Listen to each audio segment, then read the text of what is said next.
वहीं डीजीपी और कारोबारी निशांत शर्मा मामले में हिमाचल हाईकोर्ट की तरफ से ये आदेश दिए गए हैं कि डीजीपी को पद से हटाया जाए। ये आदेश उनकी तरफ से दिए गए। वहीं धर्मशाला में हमारे संवाददाता राहुल चावला ने कारोबारी निशांत शर्मा से एक्सक्लूसिव बातचीत की है, आपको सुनाते हैं। संजय कुंडू का एकदम फ़ोन आया। वो मुझे जानते नहीं पहचानते नहीं हैं और वो मुझे शिमला बुला रहे थे।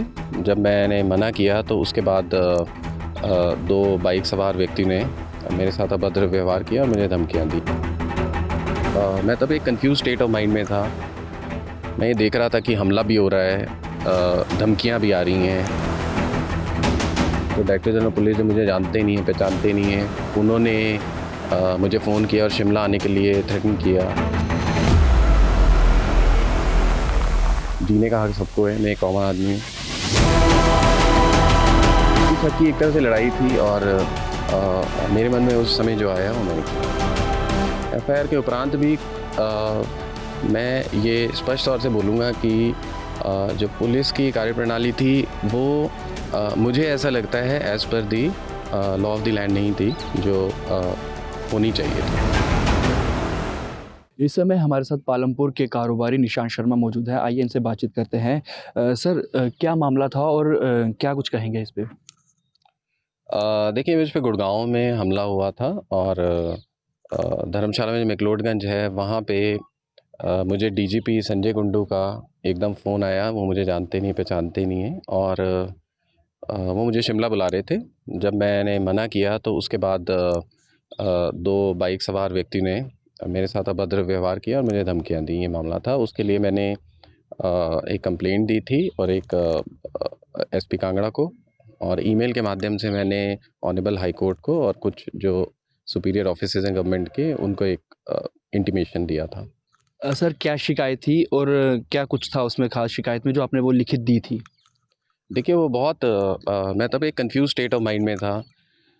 मैं ये देख रहा था कि हमला भी हो रहा है, धमकियाँ भी आ रही हैं और उसके बाद थोड़ा-सा मुझे धक्का तब लगा था। जो डीजीपी एक स्टेट के होते हैं, बहुत बड़ा ओहदा है। तो डायरेक्टर जनरल पुलिस जो मुझे जानते नहीं हैं पहचानते नहीं हैं, उन्होंने मुझे फ़ोन किया और शिमला आने के लिए थ्रेटन किया।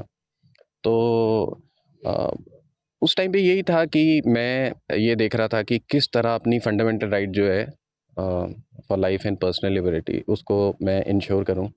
जीने का हक सबको है, मैं एक कॉमन आदमी हूँ। तो अ, उस हक की एक तरह से लड़ाई थी और मेरे मन में उस समय जो आया वो मैंने किया। सर, जो पुलिस की कार्रवाई से सर कितना संतुष्ट थे जो आपने शिकायत दी थी सर? देखिए, मैंने कांगड़ा में 28/10/2023 को शिकायत दी थी। मैं काफ़ी भागा पर बार-बार जाने के बाद भी और लिखने के बाद भी उस पे मुझे लगता है कि कोई एक्शन नहीं हुआ था उस दौरान। और ये जो ऑनरेबल हाई कोर्ट हैं, उन्होंने जब कॉग्निजेंस लिया और उन्होंने डायरेक्शंस दी तभी एफआईआर हुई। एफआईआर के उपरांत भी मैं ये स्पष्ट तौर से बोलूँगा कि जो पुलिस की कार्यप्रणाली थी वो मुझे ऐसा लगता है as per the law of the land नहीं थी जो होनी चाहिए थी। सर, जो कार्रवाई की बात की जाए, जो एसपी कांगड़ा की तरफ से कार्रवाई की गई थी, क्या उससे संतुष्ट थे आप? देखिए, मुझे क्या कार्रवाई हुई थी तो वो तो मुझे नहीं पता, क्योंकि मैंने अपनी जब मुझे इन्वेस्टिगेशन ज्वाइन करने को बोला मैंने किया। जो उन्होंने बोला, जब मुझे बुलाया मैं गया, मैंने कभी मना नहीं किया। बाकी जो स्टेटस रिपोर्ट वगैरह हैं वो तो ऑनरेबल हाई कोर्ट हैं, वो सर्वोपरि हैं, उन्होंने ऑब्ज़र्व किया होगा। तो मैं इन्वेस्टिगेशन की क्वालिटी या उसके बारे में कुछ नहीं बोल सकता, पर ये है कि जब मुझे बुलाया गया, जब मुझे ज्वाइन करने के लिए बोला गया, इन्वेस्टिगेशन जैसा बोला गया मैंने पुलिस के अकॉर्डिंगली किया। सर, जो अभी हाई कोर्ट का जो फैसला आया है तो किस तरह देखते हैं? क्या संतुष्ट हैं आप उससे सर?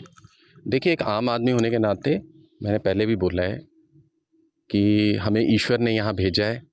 अ, मेरे बूढ़े माता-पिता हैं, मेरा एक 2 साल का बच्चा है और मेरी वाइफ़ है। तो हमें अ, आज ऐसा लगता है कि ऑनरेबल हाई कोर्ट और जो जुडिशरी है वो ईश्वर स्वरूप है हमारे लिए, कि जब हम दर-बदर की ठोकरें खा रहे थे, पुलिस भी साथ नहीं दे रही थी, गैंगस्टर भी पीछे थे, तो उस टाइम पे हमें जीने की आशा जो दी वो ऑनरेबल हाई कोर्ट ने दी। और जुडिशरी पे मेरा शुरू से भरोसा था, अ, और ये भरोसा और दृढ़ हुआ और जो कल डायरेक्शंस आई हैं उससे भी हमारी जो मैंने हमेशा बोला है कि जो मुझे संविधान ने फंडामेंटल राइट दी है of life and personal liberty, उसकी सेफ्टी इंश्योर करने में और मेरा विश्वास और पक्का हो गया है कि जुडिशरी इसमें मतलब हमारी मदद करेगी। जिस तरह से सर हाई कोर्ट ने डीजीपी और एसपी कांगड़ा को साइडलाइन करने का फैसला लिया है, तो किस तरह देखते हैं सर कि क्या आपको न्याय इसमें लगता है कि आपको मिला है सर हाई कोर्ट से?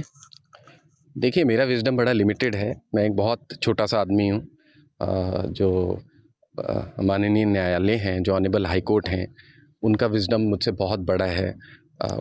वो एक टेम्पल ऑफ जस्टिस है, तो अगर उन्होंने कोई डिसीजन लिया है तो वो सोच समझ के लिया होगा। वो सर्वोपरि है और उसकी मैं रिस्पेक्ट करता हूँ। बाकी जैसे उच्च न्यायालय डिसीजन देंगे, मुझे विश्वास है कि वो बहुत लॉफुल होगा। जी, मतलब ये है कि सर जो हाई कोर्ट का जो डिसीजन आया उससे आप संतुष्ट हैं? बिल्कुल, बिल्कुल। हमारे लिए तो संतुष्ट तो आप बहुत छोटा सा वर्ड है, हमारे लिए तो एक रे ऑफ होप है। हर कोई आदमी जीना चाहता है, हम भी अपने परिवार के साथ जीना चाहते हैं। मैं एक सिटीज़न हूँ इस ग्रेट डेमोक्रेसी का, और हम तो बहुत कृतज्ञ हैं जुडिशरी के कि उन्होंने हमारे जीने का जो हक है वो हमें दिया है। धन्यवाद सर डेली पोस्ट से बात करने के लिए।